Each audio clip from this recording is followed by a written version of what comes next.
director of the Taylor Schefter Geniza Research Unit in Cambridge, and is also in charge of the entire Oriental collection at Cambridge University Library. He is here in Jerusalem for a semester as the Lady Davis visiting professor at the Hebrew University. For those of you, and I said some of this when I introduced the second lecture, bear with me. I know there are some new faces here who've come to hear about the Haggadah this evening. And since it is only Mitzat Shvachot B'Panav, I can repeat it again with some variations. And let me just point out that Professor Reif he's probably one of the world's leading experts on Geniza manuscripts of all sorts. He's also the single person who has forwarded Geniza studies like no one else has in this generation or in the previous generation. He's the person who takes the credit for putting the Geniza collection at Cambridge over 140,000 Geniza fragments, which came from the Cairo synagogue, the old Cairo synagogue, putting them in order, conserving them, and now preparing catalogs so that scholars can come and study them in an orderly fashion. It is probably the largest, the greatest treasure trove of Jewish manuscripts ever discovered. Certainly in size, the largest collection. And as we will surely hear this evening, a collection that preserves traditions that we weren't aware of until the texts were actually read. We know our own minhagim. We know some of the differences between the Ashkenazic and the Sephardic minhagim. But it was really through the Geniza manuscripts that we discovered some of the ancient Palestinian minhagim that had been lost, that had been replaced by the Babylonian customs that became common and normative among Jewish congregations, Jewish communities. Dr. Reif's field of research is liturgy. He has done exemplary work on the prayer book, the Jewish prayer book, and the Haggadah, which really falls into both categories of rabbinic literature and liturgy, are in the field of his expertise, and we very much look forward to his enlightening lecture this evening. No further ado, Professor Reif.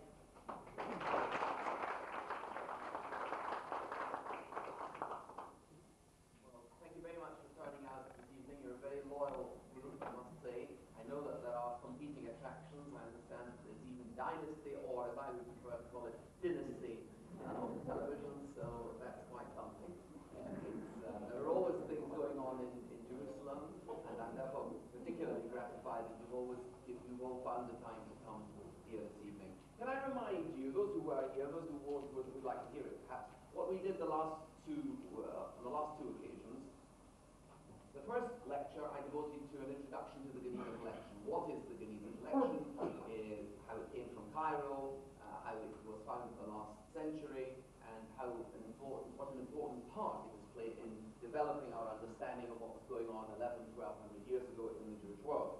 I'll say a little more about that later, to remind you, and perhaps to introduce one or two of you who weren't here at the earlier lectures to the subject. And then we spoke about liturgy in general. We spoke about how changes took place in Jewish concepts of prayer. That is to say that from the biblical to the rabbinic period, we have changes, and then from the rabbinic to the Gaonic, say 11–1200 years ago, more changes, and then into the medieval and into the modern world. But never change until the modern period, never change by anyone sitting down and saying, we shall now change the prayer book the way that people do today when they want to introduce elements of change. It's quite different. The assumption was always somehow you had to justify change as not really being change. And that in itself is a very fascinating aspect of the way that halakha, Jewish religious law, developed, and indeed continues to, particularly interesting in the history of Jewish prayer. What I'm going to do today is to say a few words to speak a little bit about the history of the Haggadah, because as Professor Klein rightly said, the Haggadah is something very special. It's something particularly old, and it covers a number of areas. It includes midrash, it includes liturgy, it includes Bible studies in a sense. It is has a wide variety of contents and influence. It's a funny thing, you know. There are certain elements of Jewish practice that become central to all Jews. And that is, the Haggadah is one thing. The Seder is something which, no matter how far Jews are from Judaism, the Passover, the Leil Pesach, the Seder of Pesach is something which attracts them all. It's like Hadlakat Hanerot. However far away Jews are from Yiddishkeit, Hadlakat Hanerot, we spoke about that last week, is something which still is something special. And in fact, it doesn't have such a remarkably significant origin. And dare I say that? But it doesn't. Shabbat, of course, and the customs of Shabbat, not really, and yet that has become settled. The Haggadah in a similar sort of way. And so it is something which should fascinate us, and does in fact fascinate us. The Kol Nidre, the Sephardim don't have Kol Nidre.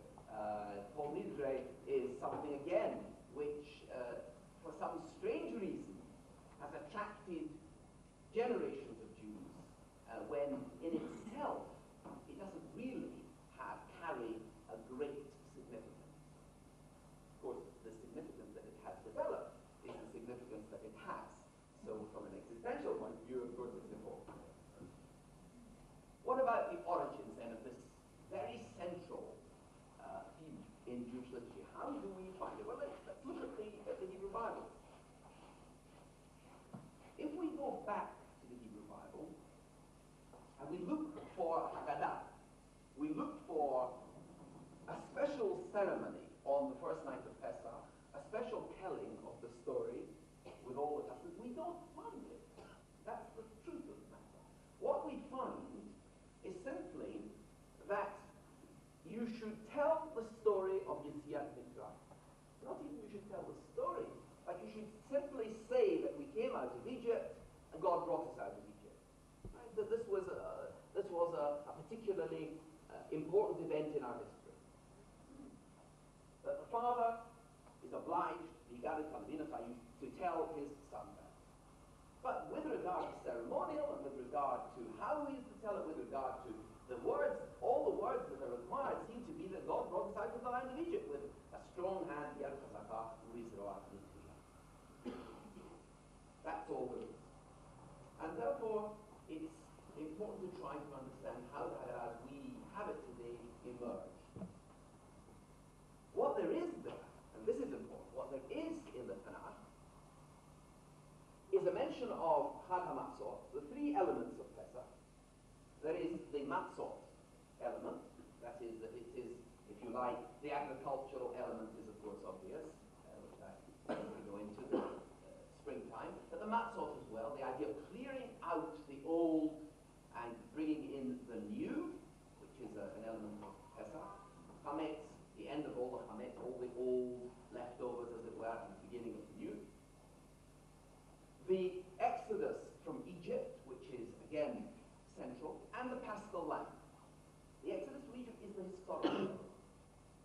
Matzot is the, perhaps, I would like to say culinary element, but in a sense it is. It is that too, as well as being the calendar element. And the Pesach itself is the temple element. So you have coming together the various elements that were typical of the Hebrew Bible. Now, that's not an unimportant fact in general terms. If you look at lots of our festivals and lots of the special events in the Tanakh, you will find that there are elements of the agricultural, the historical and the theological, and what's called the cultic, to do with the temple, to do with the official ceremonial, the official worship of the God. Now what happened in the second temple period? We spoke about the oldest parts of the Torah, the Tanakh, and we've given some general background that there isn't really very much detail. Why would there be a tendency in the second temple period, towards the end of the second temple period, in the 1st century BCE, in the 1st century CE, why would there be a tendency towards development of liturgy? Now this has to do with the facts that I mentioned last week in the passing, but I think it's worthwhile just repeating some general terms in order to understand the context in which the Haggadah would have emerged. Liturgy, prayer, worship, was not just centered on the temple. That's clear. You can look through the Tanakh and you find lots of examples of people praying, individual, personal prayers. So clearly there was personal prayer and there was temple worship.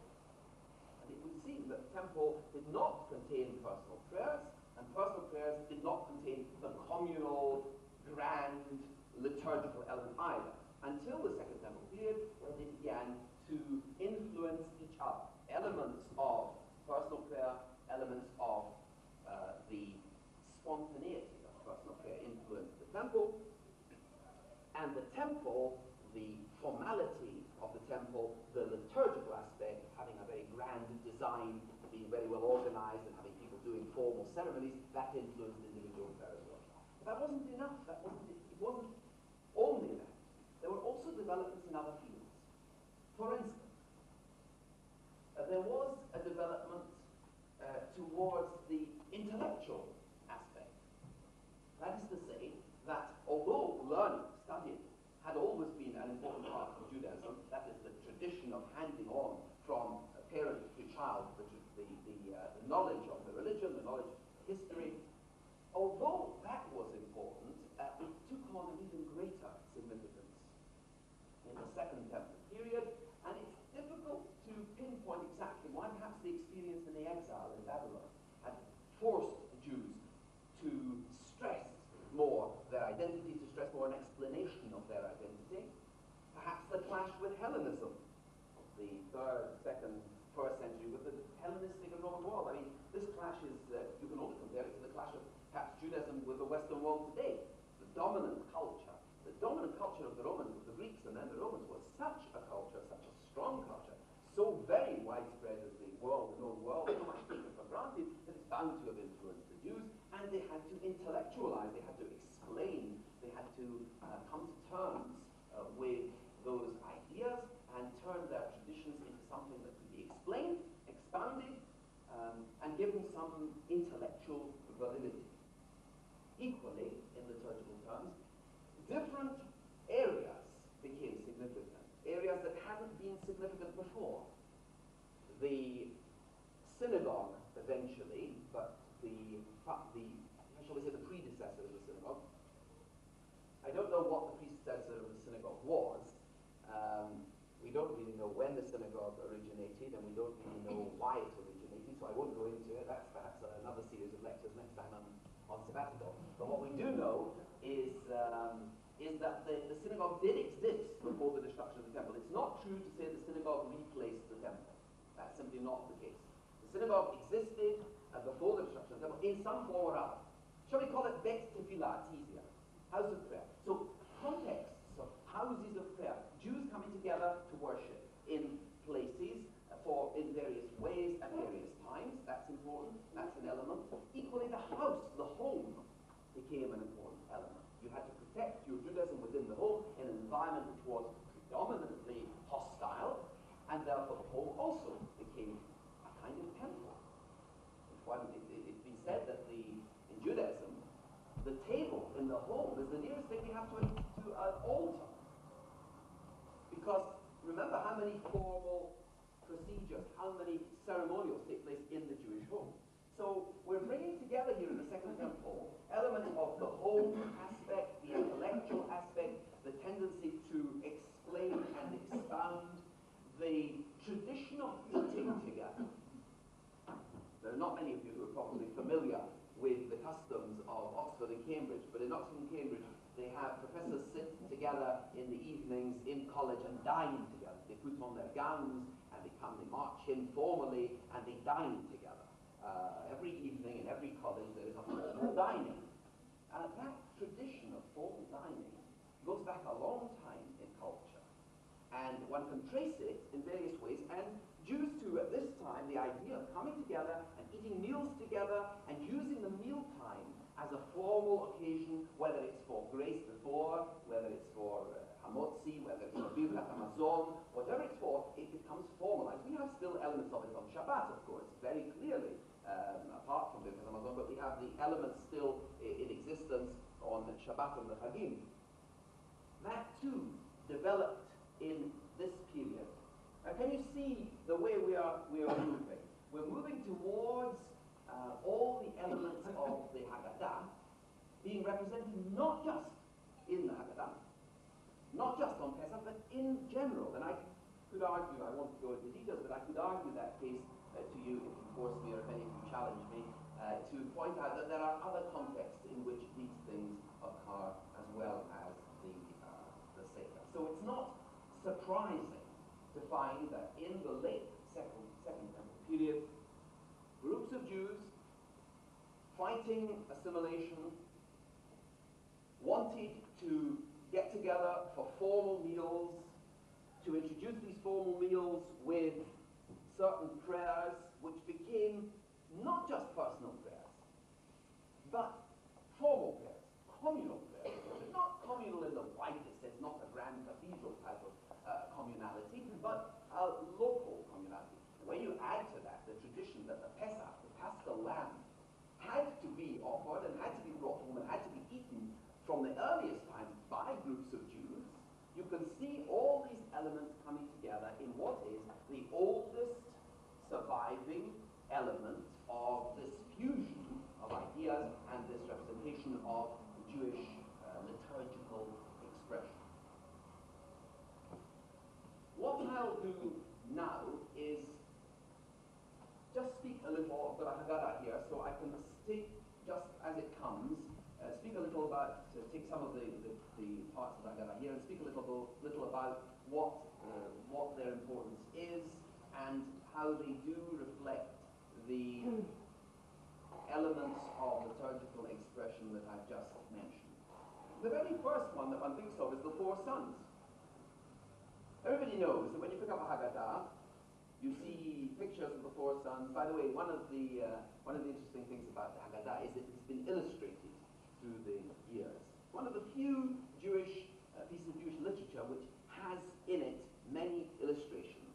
And the way that the wicked son and the good son, the Chacham, the Rasha, the Tam, and the She'ino Yodeh Lishon, the way that they are represented tells us a great deal about the culture. What do we think of as the wicked son? Now, if you look through a Haggadah and you see how a wicked son is represented, you'll find that interesting in itself. And that goes back a long time. Now here you have an example, very plain example, very good example of an old midrash, an old explanation of verses used for a purpose. The facts are simple.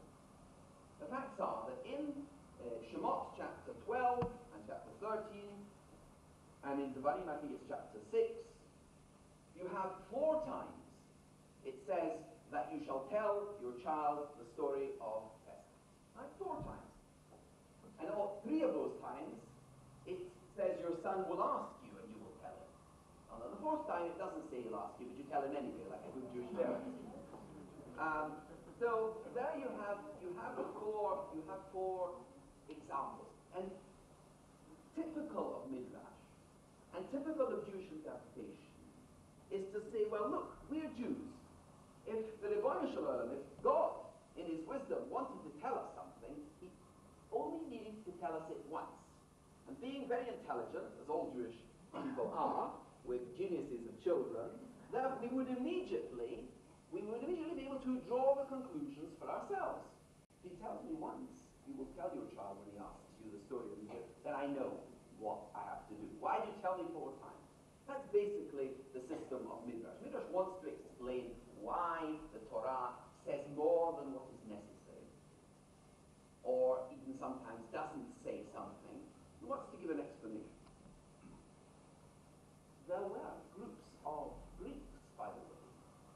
did very similar things, who had texts, that they used to, over a meal, make a ceremony out of the meal and discuss philosophical notions around those texts within the mealtime. And some scholars have tried to see a parallel between those meals, symposia meals, and the Haggadah of Pesach. There may be a parallel. I would prefer to see the Haggadah, the whole concept of the Haggadah, is developing from the very many sources, as I always do with the history of liturgy. I don't think prayer, I don't think liturgy, I don't think worship develops from one influence. Worship represents the way people feel in the total context of their lives, and therefore it must be influenced from all kinds of sources. But one of the sources is perhaps this source. So when the scholars sitting down at this forum who wanted to explain this, maybe they were following a tradition such as the classical tradition. But anyway, what they were doing was saying, we've got a tradition just as good as your tradition, and we can explain it just as cleverly and just as intellectually as you. Why are there 4 sons? There are 4 sons because each one represents a different time. I can't go into the history of the 4 sons in Haggadah, but the truth is that they are not exactly the same as how we have them today. There may have been 2 originally, or 3, or 4, and the Yerushalmi, for instance, one interesting thing, doesn't talk about the Tam, the sinful son. The Yerushalmi, the Palestinian Talmud, talks about the Tipesh. The Tipesh, the fool. What does the fool say? And it would seem that that's an interesting element of Jewish liturgy. That was, when you speak about what does the fool say? The fool says a simple thing. What does this mean? So you say to him a simple answer, God brought us out of Egypt.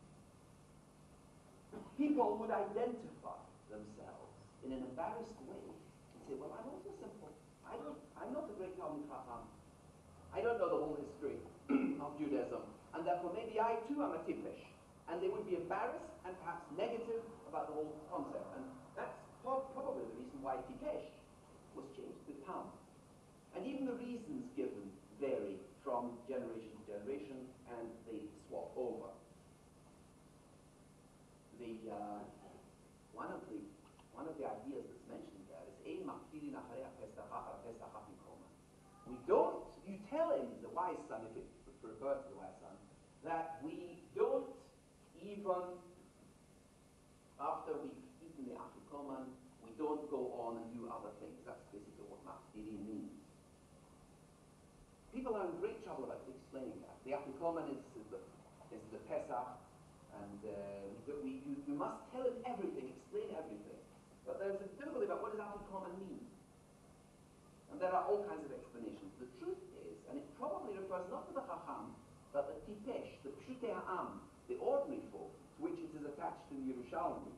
Originally that meant, tell him that after you finish your meal on the Seder Leil Pesach, Ein Maftirin Achar Pesach Afikoman, you don't go around, and the word Afikoman is a Greek word for having after dinner revels and drunken parties, going around visiting all your friends and collecting friends from family to family. I know it from Hogmanay in Scotland. Those who know of the Scottish New Year festivities know that people go in the streets with their bottle, and they go from house to house collecting more and more bottles and more drunks as they go around. Well, the Greeks were no less drunk than the Scots, and the Greek tradition, there was a Greek tradition of that type, and it seems that the original sense of that is to the simple son, you can tell him even that when you finish your meal, don't then make it into the kind of Sylvester party, the kind of New Year party, which some people make out of Pesach. And that makes sense from the Greek point of view. It also makes sense of the Haggadah. Otherwise, Ein Machtilin Achar Pesach HaPikoma seems a difficult thing to explain. The Apikomen eventually, of course, became the representative of the Paschal Lamb, of the Pesach. When we eat it, we are pretending. When we finish eating it, we say no more eating after that, because this is like the Paschal Lamb. This is like the Pesach. And so that's what it represents. But the original sense of that verse, of that comment, is to do with what I've just mentioned, to do with the epikomidzine, the Greek sense. The Manishtana is fascinating too, because here too, again, it's difficult to explain to you, but if you're patient with me and you listen carefully, I hope I can explain it simply from the Mishnah. Again, an interesting development. The Mishnah, written down at the end of the 2nd century, but probably earlier than that, records the story of records the order of the Seder Leil Pesach.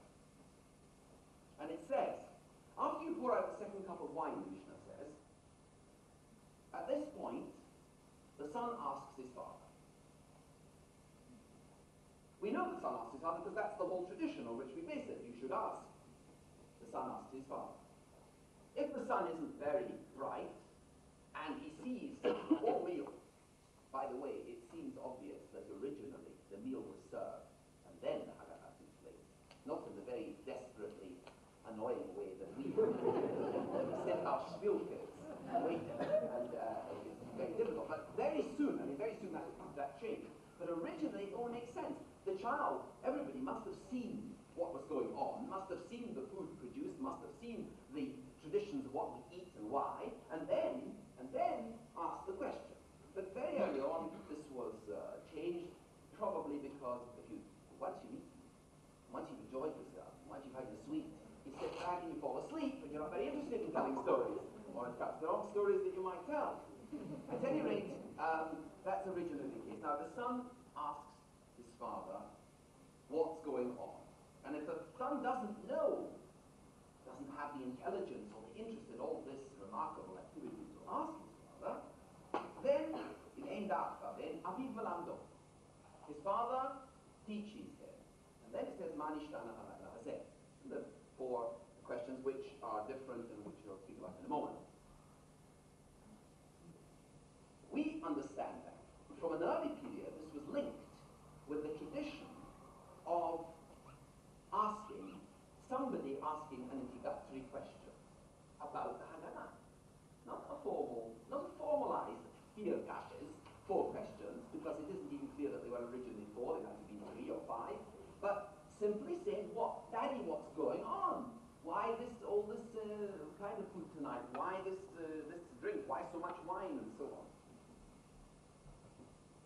That became the tradition to ask. And in fact, what was made out of this was, if the son doesn't know how to ask, Aviv Melando, his father teaches him 2 dots, colon, Manishtana. He teaches them the Manishtana.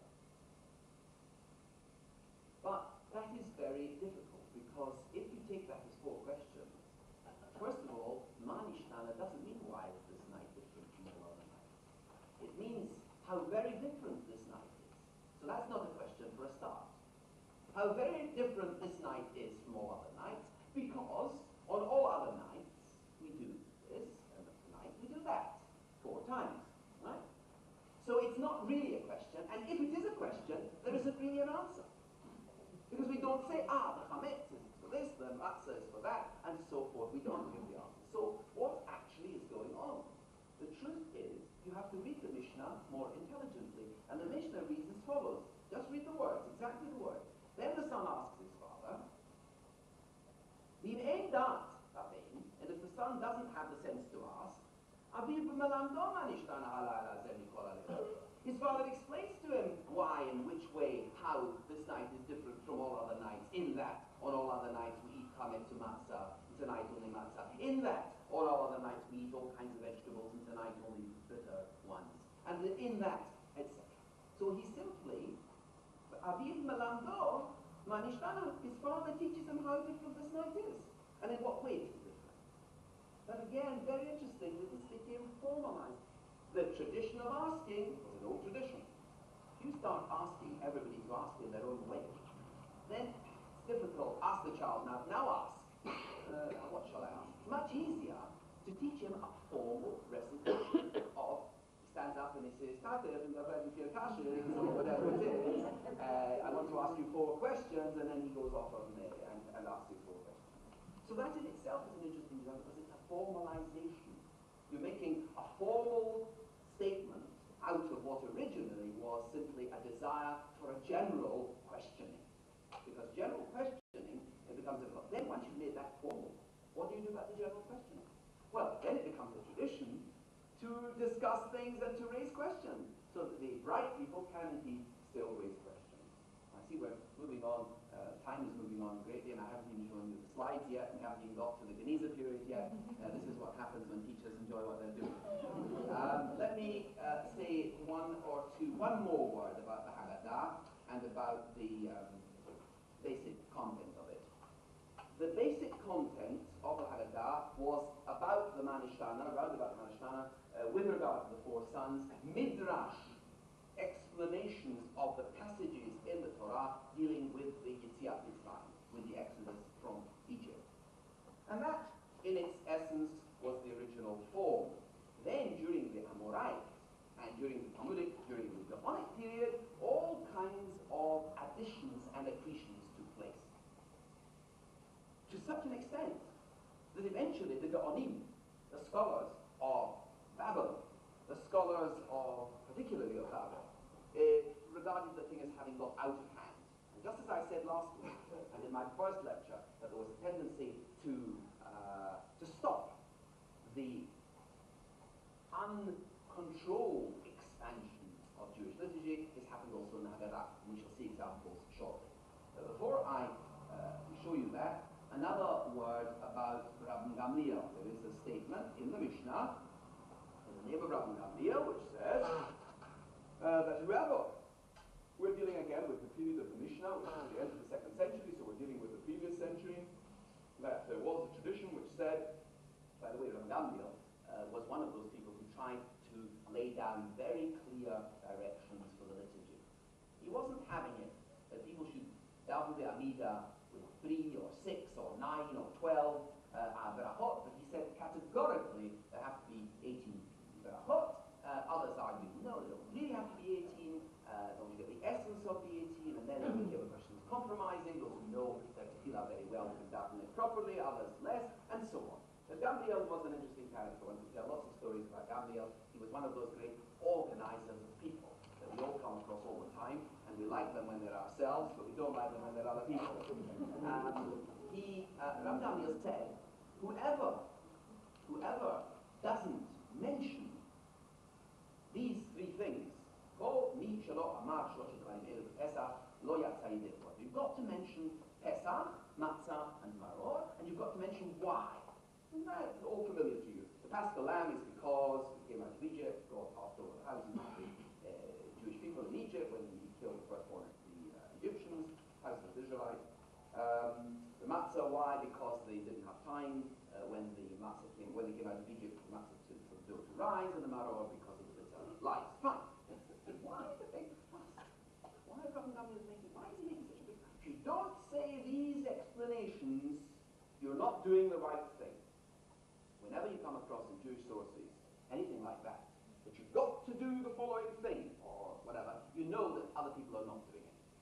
You know, there's an interesting manuscript. I see it's copied in some Siddurim, which I hadn't realized, but I found that here in Yerushalayim, there are some Siddurim which have it. You may be aware of it. There is a British museum, there are some manuscripts, one in the British Museum in London, which I saw once, which has a special Mishaberach for Shabbat morning.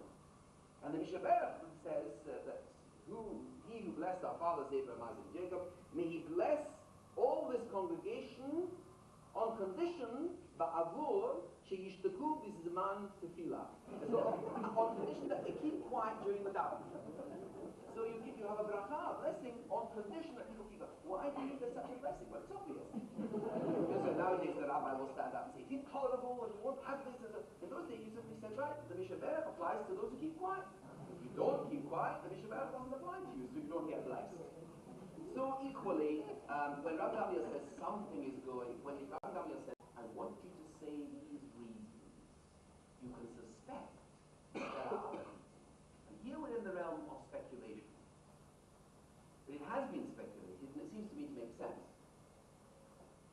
that the Paschal Lamb, the Pesach, and the Matzah and the Maror were used symbolically by various groups of Jews. And if they were used by various groups of Jews, whether it's the Dead Sea sect, or whether it's the Sadducees, or the Essenes, who knows who, then it's quite likely that they used it for a purpose, for justifying their own way of life and their own traditions. And that would annoy the rabbinic authorities, and they would want to put a stop to it. The best example is the Christian use. The Lamb of God.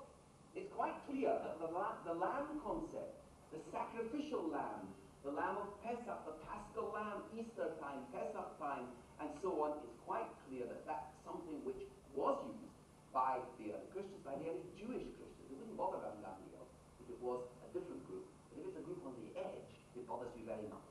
And it's quite possible that part of the fuss made about these are the reasons that you have to mention goes back to a use made by other groups, maybe by Christians, by Jewish Christians, of this whole ceremonial of the Passover, of the Paschal Lamb. All right, you see we're moving on quickly now, so perhaps I should have the slides and we can talk a little about some of the later developments in the Haggadah.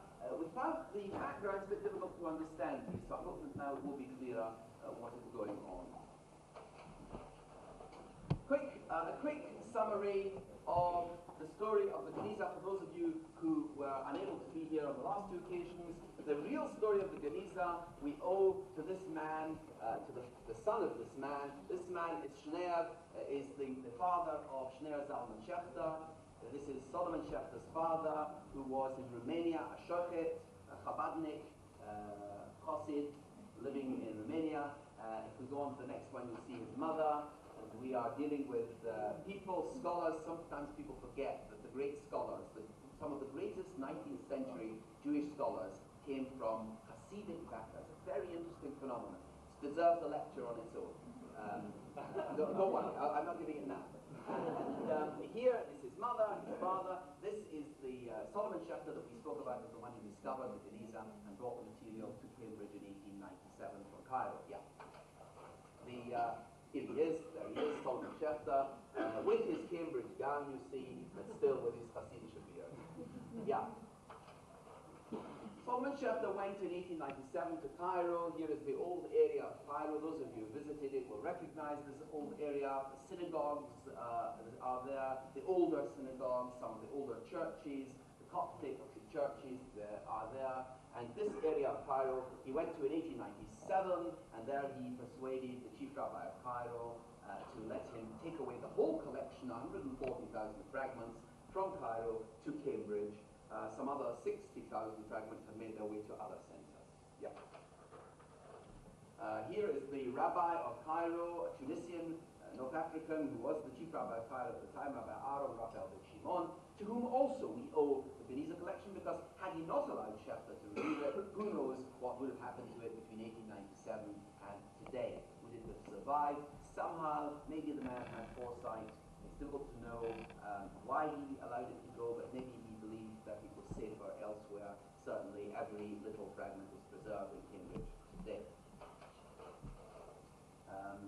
When a research assistant of mine went out to Cairo just a few years ago, perhaps 6 or 7 years ago, there was still material being found in the cemeteries around Cairo, the Jewish cemeteries where they had buried Shemot, all the Genizot, and it's quite possible that not only in the synagogue, but also in the Batei Chaim, Batei Olam, in the cemeteries, Shechter found material which had come from there, back into the synagogue, from the synagogue into the cemeteries where they would be buried.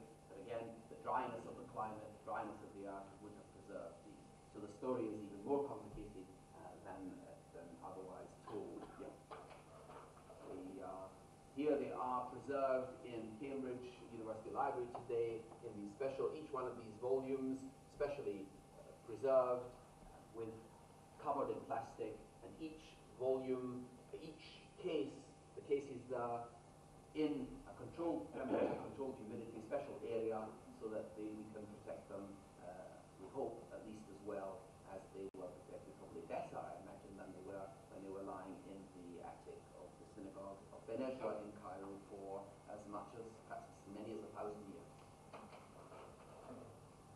Here is the reading room where scholars come from all over the world to study the material in Cambridge. There is, in fact, an Israeli scholar, quite by chance.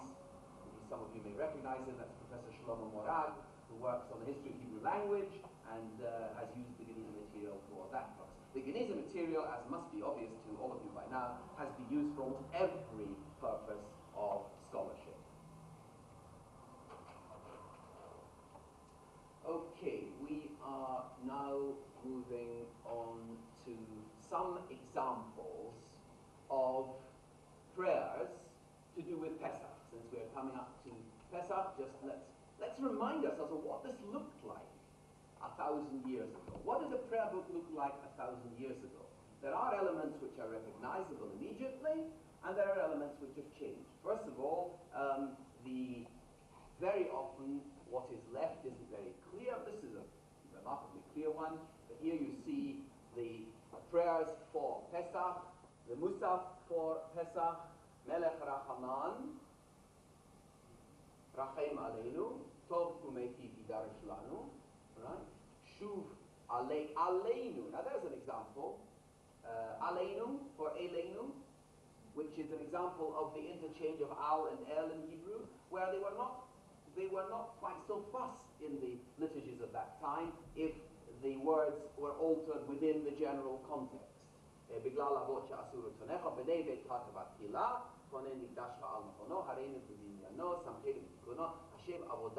that's not quite the text we have, but it's almost a better text, dare one say, because it says restore the worship to its place, and the Kohanim to their activities, and the Levim to their musical activities. Right? So that's a slightly different format from the one that we have in that element. The rest is more or less Ana Hashem Melech Rachaman. We have a slight insertion here. The verses to do with Pesach are here. So in that respect, the Musaf Amida is not greatly different, but there are slight variations in the language, and sometimes the language is either a little looser, as I said to you with Aleinu, Eleinu, or indeed a bit more precise, referring more precisely to each individual. Not only to the restoration of the sacrifices, but also to the Kohanim and also to the Levim, whereas we join them up together. Maybe that is part of a tendency to shorten. As I did tell you, that sometimes this lengthening process got out of hand. Let's move on to the next one and see what we can find here. Wonderful. This is a very, very relevant matter for the beginning of Nisan. You'll see what it says. It is signed by various Rabbanim, and it comes from Eretz Israel before the Crusades, and it is to announce to Odia, Leraboteinu, Asher Be'eretz, whatever that is. This is an announcement to indicate that Yefet Bar Meshulam, Shehu Mikat HaKaraim, that the Karaite, Yefet Bar Meshulam, has bought a certain number of Gvinim, cheeses. Now the problem was, if the Karaites are not a rabbinic group, they don't follow the laws of the Talmud, may I eat their food? May I eat what they produce? If this is a Karaite grocer, if he's got his Karaite makolet, can I go into the Karaite makolet and buy what he produces or not? And they then say that this is a certificate saying that these cheeses are Mimase Harabanim Tehem Tovim. They are made by rabbinic Jews, and it is permitted to buy them. Right? Now, how do we know that we can rely on him? Hishbanu oto b'shvuat haTorah hakadosha. We made him swear an oath on the Torah. Now, the Karaites were very, very fussy about the Torah, not about the Talmud. So we gave him a Tanakh, we gave him a Torah, and we said, you swear that these cheeses are good, rabbinite, kosher cheeses. And he did, and we trust him. But we don't trust him that much, because in the end it says, and the number is 339, so that when you get to number 340, the hechsher runs out. It is basically a hechsher. This is a certificate of kashrut. Not specifically for Pesach, although one doesn't know, but to do with gvina. Is this cheese permissible if the man isn't a member of the rabbinite community? So to do with hechsher, to do with Pesach, it's very relevant to today. to you that through the centuries, the Haggadah was a very important source of Jewish illustration, illumination. And here you have just a small piece of a Haggadah.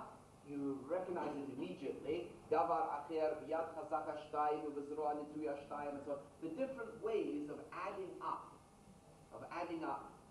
all the great events that took place in the Yetziat Mitzrayim, the Exodus from Egypt. How many great events were there? And here you have Davar Acher, and Davar Acher has been very carefully illuminated. The whole thing must have been illuminated, but strangely, with faces. That's much less usual. There are some like that, but it isn't very usual to have whatever they are. I don't know, are they snakes? What are they? What are they supposed to be represented? But they do certainly have faces, and that's quite unusual because in Muslim and Jewish tradition one avoided that kind of thing. It's possible that this is why it went into the Geniza. I don't know. It's sometimes possible that things that were not particularly well thought of were placed in the Geniza. But certainly here you have a story of illumination, and it's interesting because just as I pointed out to you before, two or three weeks ago, about the story of music, we have musical notations in the Geniza, so the illuminations that go back to the, say, the 10th century at least, are interesting for the history of Jewish art, if there is such a thing as Jewish art. And that is, again, another topic for another subject. Yes? Go on. Now, here you have a piece of Haggadah. Here we're on to the Haggadah. I won't go into the details of, can you see, I'll just show you, for instance, the example. These lines here are the Arabic instructions. He should then afterwards say this, you see. Then he should bring the plate near, and he should introduce the Haggadah in a state of great excitement. This is interesting, that there is a tradition, not only, you know, some Jewish communities dress up, ready to move out, Yetziat Mitzrayim, right? And that's right, sack on their backs and a stick in their hands, ready to go. This is the idea of being in a state of readiness for the great Geula, for the redemption. Interesting here is the fact that there were instructions in Judeo-Arabic, which sometimes give make interesting points. Here you have, and this is the Nusach, and you see written in Arabic. Here, let's have a look at what there is here, see what we can see. Yeah, now look, here you have a bracha. After what? After eating some of the karpas, there is a bracha, an after bracha, which we don't have anymore. But they had Borei Nefashot Rabot Al Kol Ma Shebara Baruch Chai Olamim, a bracha which we have part of today, but which even ends with Baruch and begins with Baruch. Then you have Hashata Hacha L'Shana Haba Ba'aretz Yisrael, Hashata Avde L'Shana Haba. Where is Halach Ma'anya? There's something missing in there. Right. Now the interesting thing about these three elements is that it's been shown that the order that they occur in is different. They're sometimes separate from each other. What is true about these three statements is halach ma'anya, right? That kol bitzri yete v'yifsach, right? Hashata hacha. Three statements are made. This is the bread of affliction, which our fathers ate in Egypt.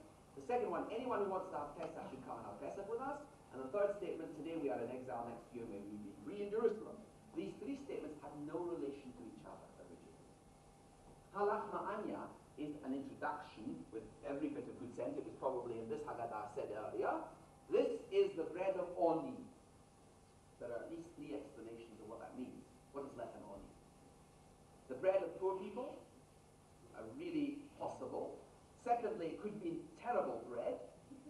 I mean, this is really lechem oni, very poor bread. It's the poorest form of bread. Or, and the Gemara already says this, lechem she'onim alav, the bread on which we tell stories, which we give the answer to the question of. At any rate, this is one. The second thing was an introduction to any meal. It's clear from a passage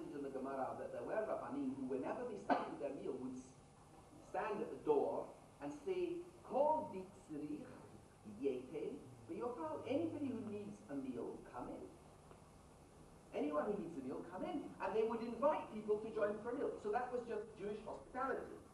In the Pesach case, of course, even more important. And the third section has to do with exile. Clearly comes from Babel or from some exilic community where they were troubled about being in exile, and they said, now we are in exile, may we be free next year. Another thing occurs to me which I ought to have mentioned, that one of the themes, one of the great central themes of Haggadah is freedom. Can you imagine how less suitable a theme you could possibly find for the period of the 1st century BCE and the 1st century CE? The Jews were far from free. They were vassals of Rome. Eventually they were destroyed out of the city, the Jerusalem, the temple, the whole country, the independence was destroyed. What kind of freedom? And yet the Jews lie on their sides, as the Romans did, on their couches for meals, and they say how they are free, and they say that this is the Chag HaCherut, the festival of freedom, and they stress this. It's a remarkable resilience on the part of Jewish people to do that, in the same way as they did during the Holocaust. People had Haggadot and talked about freedom in a remarkable way. So here you have slightly different text again. Ha, Shata, Hacha, this year we are here. L'shana, in a year's time, may we be Ta'ara, the Israel. Ha, Shata, Avde, L'shana, in a year's time, Benechare. Again, slightly different. Okay, we better... Sorry? Yes, that's right. Now, a lot of these texts are available in text printed from the Gaonic period, and a lot of the objections to brachot like this we know of because the Gaonim record their objections and they could have stopped them. Let's move on. Why were they calling the Tashot twice? Well, the two sections of that passage are probably copies one of the other, if I'm not mistaken. They were perhaps the. Can we go back one? Can you go back? Is that the previous one? Yeah. You see, it's possible that what we have here. Can you see? It's Boren Hashot. Then he has the instructions in Arabic, which are exactly the same. Then he has Hashata Hacha. Then he has Hashata Hacha. It's probably copying out either the teacher and the pupil, or for some reason he has repeated himself. But it's not part of the Haggadah that it's repeated. I shouldn't think so. It doesn't make any sense to do that. So that's a good point to make. It might have been an exercise. Yes. If we look at this one, then this one is Bora Pri Hadama, right? And this he takes. What can I show you here? Here Halach Ma'anya comes at the end, right? Here it is. Halach Ma'anya de Achalu Avatana B'mipakhon me'ara b'Mitzrayim. What's interesting about that?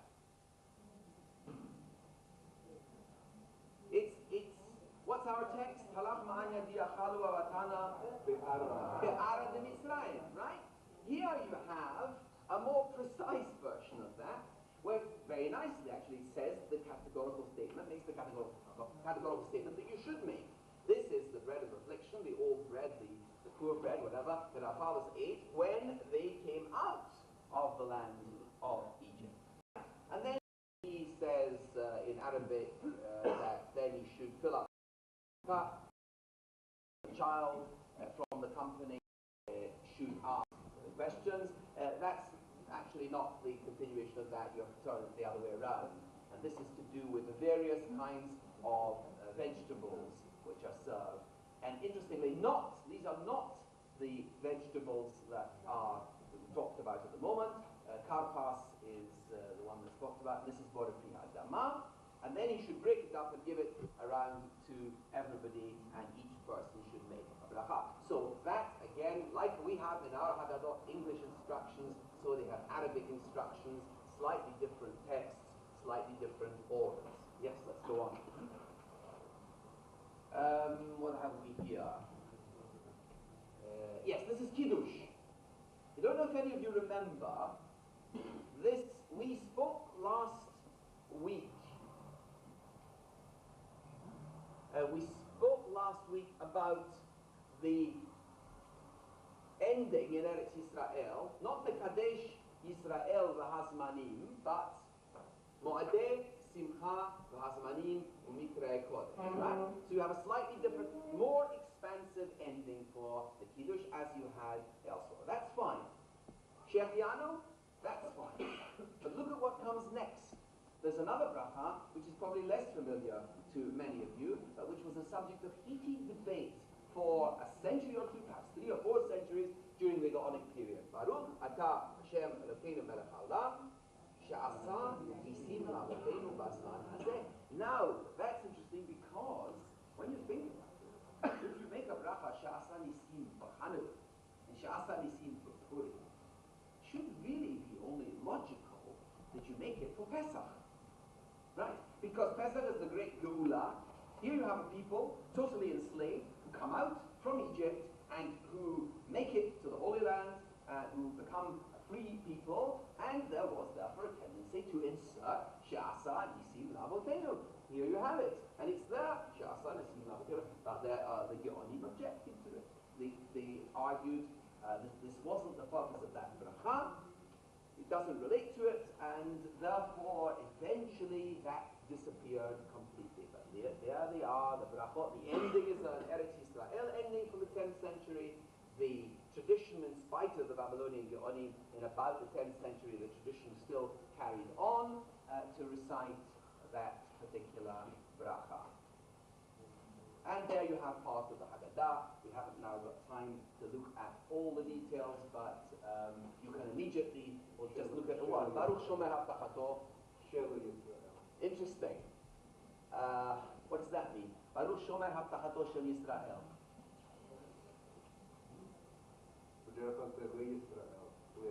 Yeah. I suppose it means Haftacha. Shehivtiach li Yisrael. The promise that he made to Israel. Baruch Hu She'akot, She'ah. Very interesting one. We could talk a long time about this as well. God is not Hakadosh Baruch Hu, but as Professor Klein will confirm, because he has worked many years on Talmud, in Aramaic, he's always called Kudsha Baruch Hu, right? You will all remember that Kudsha Baruch Hu. It means the holiness of blessing, Kudsha. And God's name is Kodesh, and in Hebrew it was Kodesh as well. HaKodesh Baruch Hu. And here is an example. And it became HaKadosh Baruch Hu. Why it became HaKadosh is very clear. Perhaps more, it's to talk about the Holy One rather than the holiness is a concept that people can understand. But in fact, Kodesh is perhaps more sensible theologically because it's less anthropomorphic. You don't make him the Holy One, you make him all holiness. Kodesh, God, mechashev et haketz. I think in our text it says chishev et haketz, doesn't it? Yeah. He forced the time. He brought it about before its real time. Here it's mechashev, continuous present tense, as if it's still going on. And occasionally you can find pointing in the text to help people read. Yeah, let's go on. What do we have here? Sure.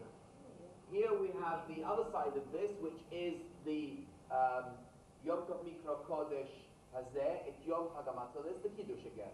Tzemach Cheilutenu B'Ava Mikra Kodesh Zechem Yitziat Mitzrayim. The Yivchar Bo B'Yom Hazeh Mikol Hayamim. V'Ratza Bo V'Yikadsheu Mikol Hazmanim. Liot Me'olanim Bo. Al Pi Ma'asav. Liot Mazkirim Oto B'Chol Shana V'Shana. Lohadia Kibo, Hotzi et Avadam. Mikur Habarza. Now look what's going on here. This is exactly what I said to you was happening in Eretz Yisrael 1,000 years ago before the Babylonian Geonim and their successors stopped it. The tendency, once you start the bracha, once you get on the right tack, you let it rip, and you really indulge yourself. See, God chose us. It's not enough to say He chose us. He chose us. He took special delight in us. He sanctified this festival from all other festivals, and that we should be happy on it because of the miraculous nature of everything He did to us, so that we should mention this every year, to mention that He brought His servants out of the iron furnace, even very poetic. And He saved us, right? You don't know. So here you have, how does it go again? Vishikatzorenu, put a stop to our enemies, Kibel Makutola of Dobele Vashal, we on our part accepted that we would serve him willingly, and so on. So here you have Kiddush which has gone mad. Wait, there. It's just going on, and you can understand why the Rabbanim would say, look, it's a long night ahead of us, and if you let the Kiddush take half an hour, you're in big trouble. Good, let's go on. Here is the Manishtana. This is a very interesting Manishtana. This is Manishtana, which follows the order of the Mishnah, which starts with, we don't dip even once, tonight we dip twice. Anu ochlin ben chametzu matzah, second one, kulo matzah. Third one, tonight we eat all kinds, normally we eat all kinds of meats. How many are we now? Is that 3? On all other nights we eat any kind of vegetables. How many is that? 4. All other nights we eat sitting or leaning. So how many kashas are there? 5. And you've got, what you're looking at is the intermediary stage. The intermediate stage between the exchanging of this one, which no longer had any relevance, for the final one. This was taken out and this was moved up. Because this one, which says that on all other nights we eat any kind of stewed meat and boiled meat and so on, and tonight we only, no, he doesn't quite say that. He says, Hadinu ochli bebeit hamikdash kulot. We used to eat roast meat. But that doesn't make sense. Because you're asking about something which used to happen. How do you know it happened? So it's silly to ask it. This disappeared.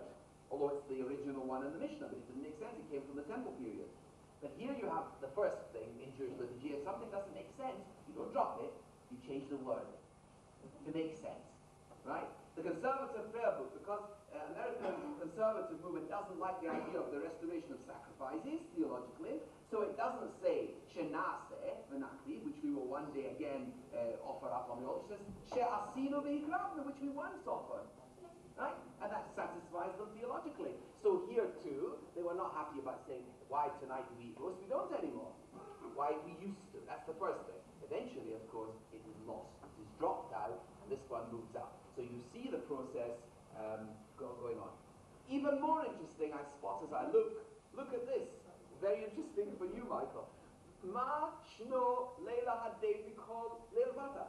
How different this night is in Aramaic. So we have texts in Arabic and we have texts in Aramaic, which are translations of the various famous passages, and there's a lot of work still to be done on this, of famous prayers that we know in Hebrew that were originally in Aramaic or changed to Aramaic and vice versa. What's the date of this document? $64,000 question. Pass. These fragments are all about, I would guess, certainly, Eretz Israel, certainly most of them, Crusades. Here's Borer and Hashon Rabot again. So I think we'd be safe to say, I think this is vellum, 9th or 10th century. I don't think anybody would quarrel with us if we said around about the 9th or 10th century. Right, go on. What do we got here? Oh, here's the Aramaic. Look, here's another piece of Aramaic, which actually is a piece of Targum, which I don't know, Michael, can you recognize, is it actually a piece of, no, I don't think it's actually Targum from a passage in the Torah, because it's not immediately recognizable as such, but it is an Aramaic summary. God heard the voice of the cries of the children of Israel, and he did miracles for them, and he brought them out. And when our fathers came out of Egypt, they took with them their dough, which was yet not yet risen, and they baked it, and so on. They ate it with maror, and so on, and so forth. Sha'asa Nisim, once again, before Shechianu, this time, he then drinks it, and, yes, I think, we've gone on too long. Now, can we move on to the next slide? I'm sorry I kept you quite so long. I had no intention of going on this long, but here you have, one of the problems about the Manishtana and the Avadim Hayinu is that Avadim Hayinu doesn't answer the questions of Manishtana. It's an obvious point, he will make it. And we've seen why. It was never intended to. It was to say, in the way that this night is different, in general terms, not to answer any of these specific questions. But in order to explain explaining what Avadim Hayinu is, they said, Wahada al-Juab, this is the answer.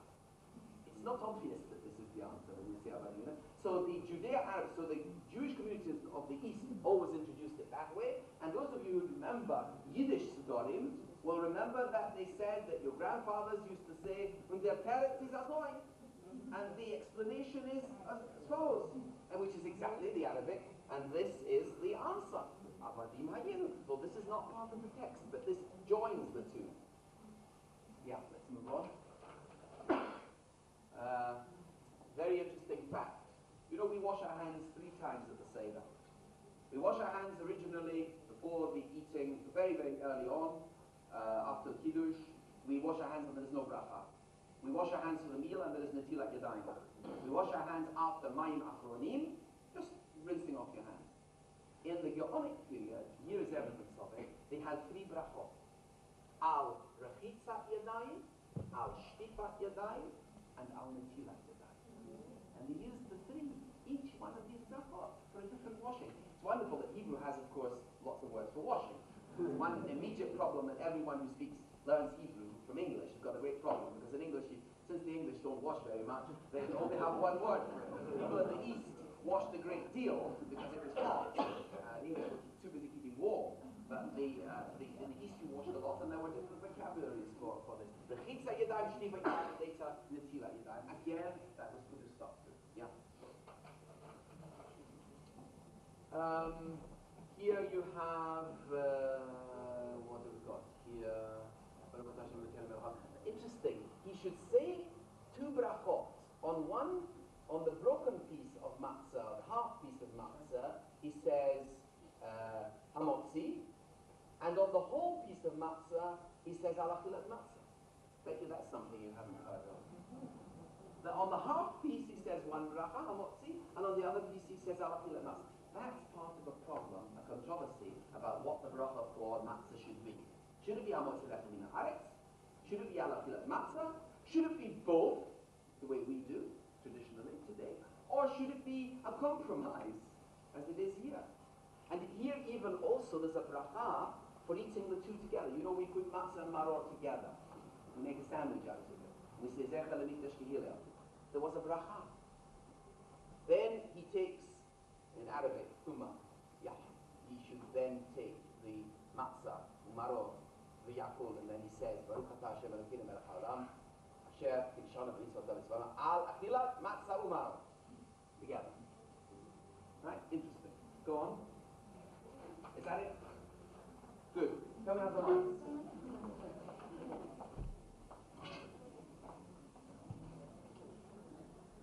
I apologize. I've gone on too long, and I knew it would happen because inevitably there is so much to say about the Haggadah.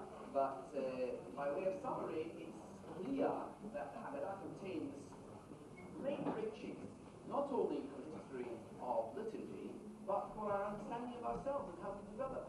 I hope that's something which you can use in your Sedarim.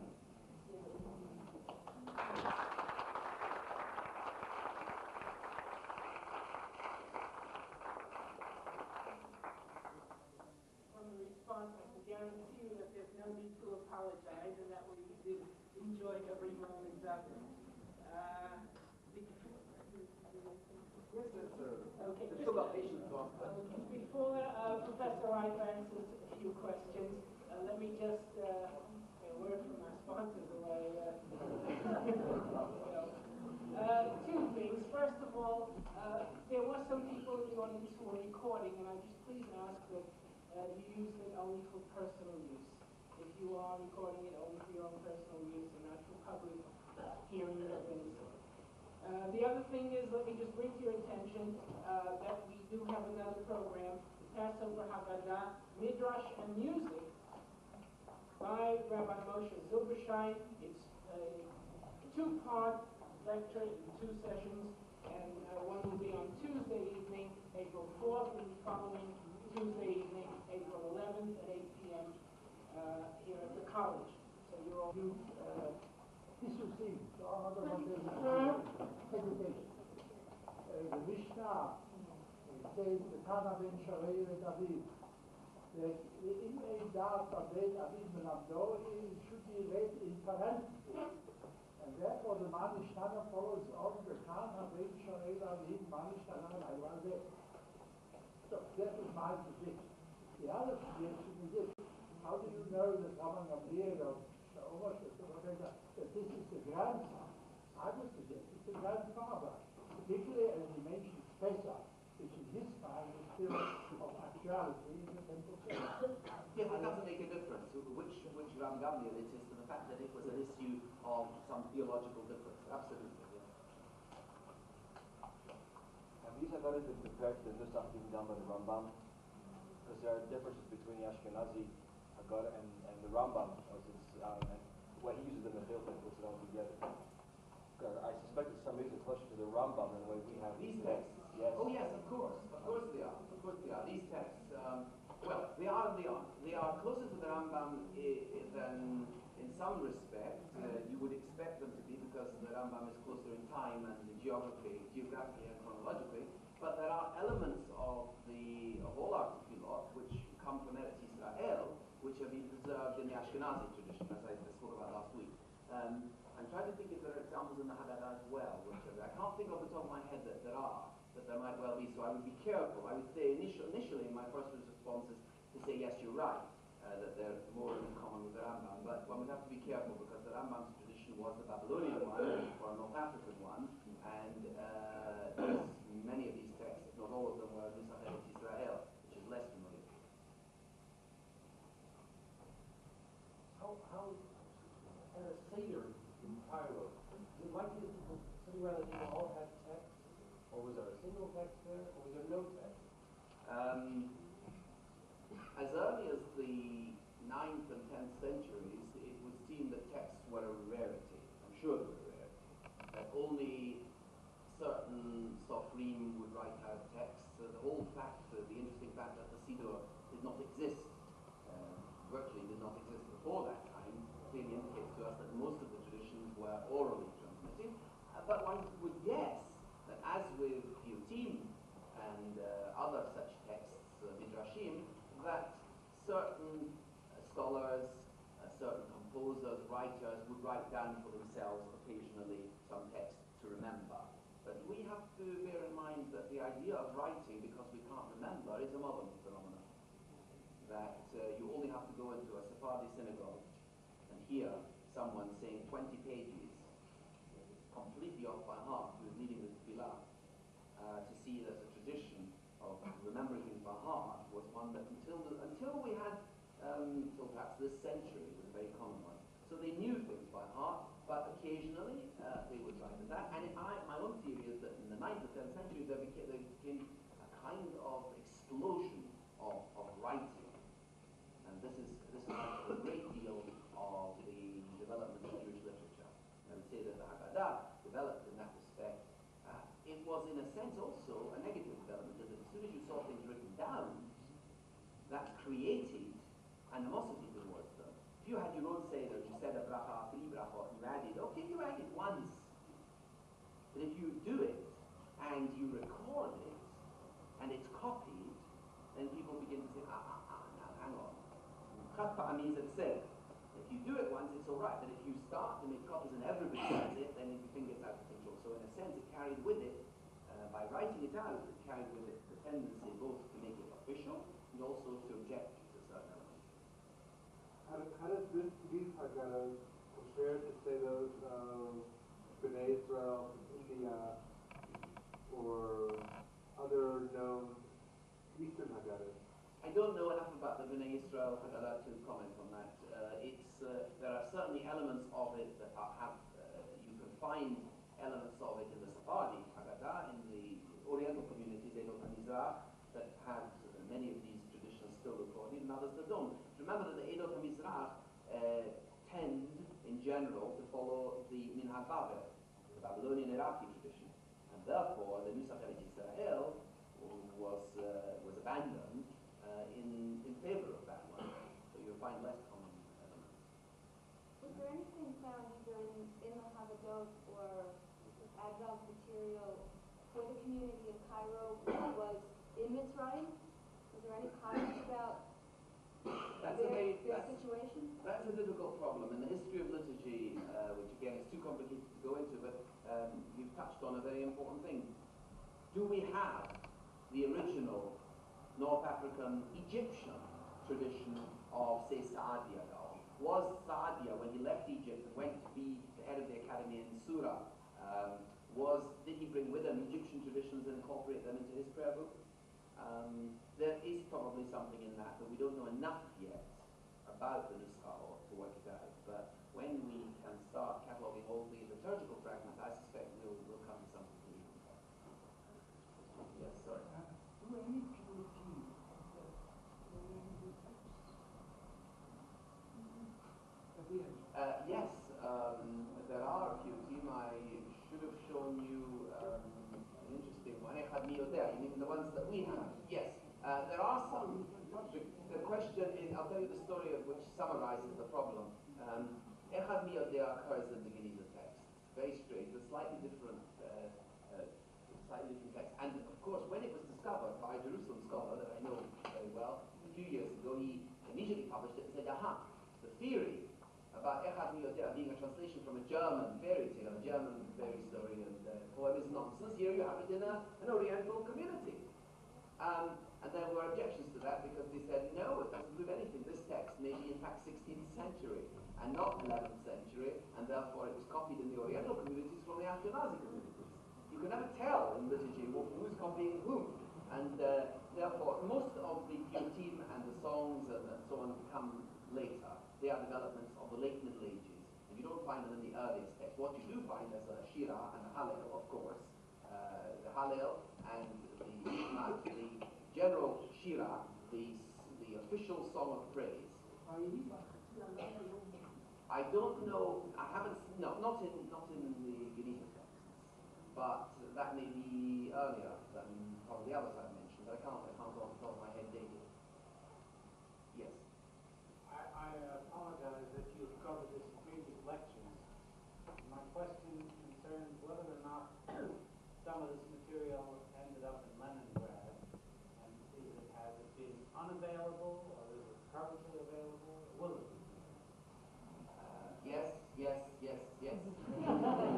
It's some. It did go to Leningrad. It was available many years ago. It ceased to be available, and we hope now that with the new connections, perhaps the material will be available again. With Dr. Reif's permission, I did spend a year in Cambridge at the Geniza collection under Dr. Reif, but I also, during that year, went off to Leningrad to see the Antonin and the Firkovich collections, and they are now becoming much more available than they have ever been before. Was Firkovich a Karaite? Yes. My question is not related to the text, but rather to illuminated manuscripts. We know, for instance, from the birth of Agada in Germany, that the iconoclastic movements were badly showing the faith as the birthplace. Are there any examples of carpet pages or pages that show a faith in any of the Geniza manuscripts? There are designs, in fact, there are many designs instead of No faith. as far as I We remember, With the example, yes, one page. the examples that we showed certainly had faces. So these are examples of that. Like a human faith. I don't know. It may have been, but certainly the other kind of what we call the Arab style illumination is very common. Yes. Two more questions. Yeah. I recently visited the Cairo synagogue, and I was shown a small room there next door to the synagogue that had a pile of manuscripts. Like the whole room was full of it. Can you tell me why that was there, or why it hasn't been sorted through, or what is it? No idea what they were or what they were. Were they offering them to you for sale? No, the man that was in Visa and showed us that it was a secret. I don't know. You have to take it. The Geniza complaint. Yeah, right. There are some things shown to tourists, visitors that are nothing of any great significance. And I doubt whether there's much available easily on the market, as it were. It's very old anymore.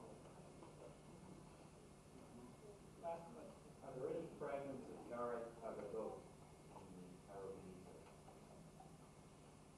I don't remember having seen any, but that doesn't mean that there aren't any.